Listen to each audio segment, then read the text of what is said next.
An old note I wrote on philosophy. I was browsing my old pictures on Facebook and came across some notes I made a couple years ago. It was a period of time when I immersed in bits and bobs of Stoic philosophy. I've never finished Meditations by Marcus Aurelius. That said, the quote, "To live fully, one must die daily," often pops up in various online spaces spanning philosophy, self-improvement, motivation, and whatnot. Think about it. The life we are experiencing now, from our reference frame, is everything. Before that, there was nothing. It was the void and a blank space. In fact, it's hard to describe nothing other than using the word nothing. And when we eventually die and part ways from this existence, there would be nothing left. At least nothing that our potential future self can recognize from the current self. So, I wondered, what if we intelligently fabricate perception of our precious existence? What if we delude ourselves into believing that we have done everything we have ever wanted before this life? Each and every combination of human triumph, victory, success, prosperity, luck, gifts, talent, happenstance, serendipity, fate, destiny, purpose, love, lust, romance, glory. Perhaps we were kings in an empire of slaves, leaders in tribes of followers, lions amongst men, wolves among sheep. Whatever it is that we so deeply and desperately crave, those have already been fulfilled beyond our understanding. Our wildest dreams were not dreams, they were realities. Perhaps in an informal way, we can give the aggregate of our hedonism in our past lives a value of infinity. It was infinitely good. Nothing could have been better.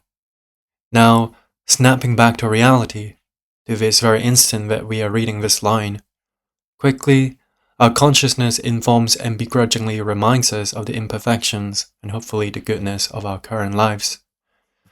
Perhaps you're very good looking because your parents optimized their nutrition and make sure you have the proper oral tongue posture.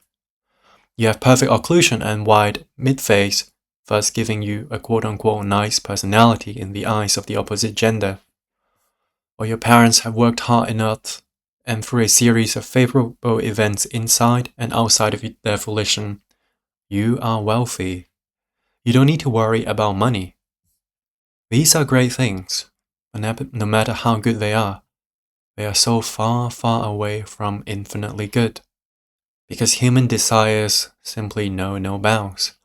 Like a glutton gorging themselves to death, a skeleton pouring down pints of whiskey just to stay dehydrated. Of course, good cannot exist without bad. Warmth gives us comfort because cold strips it away. On the other side of the same coin lies the unfortunate and often uncomfortable truths of life. Through an unlucky roll of the die, some are born in treacherous conditions. They are ugly and short and underdeveloped because of prenatal malnutrition from their parents, because they simply didn't know better. So they suffer from an underdeveloped phase, a restricted area, and asymmetry. People think they have a bad personality because we are such primal and visual creatures at the end of the day. Or even worse, they are born in a war zone and their lives are a constant struggle for survival, for basic necessities, always fleeing from one place to another, just to the village, get bombed by mercenaries hired to murder and destroy from other nations. Whatever it is though, things can always be worse. There's just no lower bound to it. It's endless and bottomless.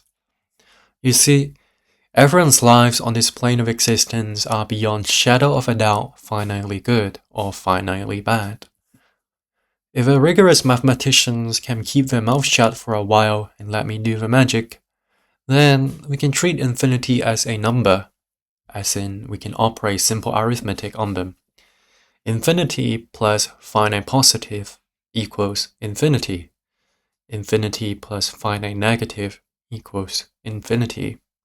Evidently, whatever happens today and in this life, our overall value doesn't change because it's always infinitely good. The differences of our lives, no matter how insurmountable they might seem, are in fact negligible. At the deepest level, our consciousness is complete. All human facets of luck, privilege, and suffering are finite deviations. So not only is every day a new day, this whole life that we have is the ultimate bonus from the cosmic being, is the greatest form of freedom. Because when we realize nothing can intrinsically add or subtract to our lives, we are free to live, from now until the end of time.